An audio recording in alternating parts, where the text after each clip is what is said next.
මොකටද වල්ලපාන්න කියන්නේ? බලවන්න. ඔව් මාමේ තන්දර බලවන්න කියන්නේ නැද්ද? මොකද ප්‍රශ්නේ? එයි අවුලෙන් ඉන්නේ. අවුල කියන්නේ බං අපේ ගෑණිකෙන් හරි කරදරේ බං මේ ඉක්මනට දිනු වෙන්න කියලා. මම කොහොමද බං ඉක්මනට දිනු වෙන්නේ? බම්බු. මොකද ප්‍රශ්නේ? මම දෙන්නට වාට හොඳ අයිඩියා එකක් ඉක්මනට දිනු වෙන්න. ඔබ දන්නවද කොල්ලෝ? අර කියපංග කොල්ලෝ මට ඉක්මනට අර මේ ඉක්මනටම දිනු වෙන්න ඕනේ. හොඳේ. අපි මේ පවුලගේ කන් කරච්චලේ නැති වෙන්න දිනු වැඩක් පෙන්වන්න ඕනේ. මාමේ ඔයා දන්නවද ඩෙවලොප් කාර්ඩ් තියෙන කෝවිල? ඔව් කොල්ලෝ. අම්මට සිල්. ඒ කෝවිලට ගිහිල්ලා මේ බාරයක් ගැට ගවුවොත් ඉක්මනට දිනු වෙන්න පුළුවන්ද බං? නෑ මාමේ බාරකට ගහන්න ඕනේ නෑ. ඔයා එතනට ගිහිල්ලා දෙකේ ලේන්සුවක් දාලා ඉඳගත්තා නම් හරි. අම්මට සිල්. ලේන්සුවක් දාගම ටක් ගාලා මේ දිනු වෙන්න පුළුවන්ද බං? අඩේ මේ අපේ ගෙදර ලේන්සුවක් නෑ බං. ලොකු පැදුරක් නම් තියෙනවා. මං ඒක අරන් ගිහලා වාඩි වෙන්නද?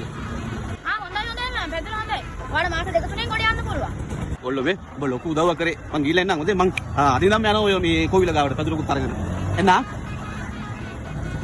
අයියෝ මේ මං කියන මාඩ කොංගහ. කවදාද එළ හිතන්නේ.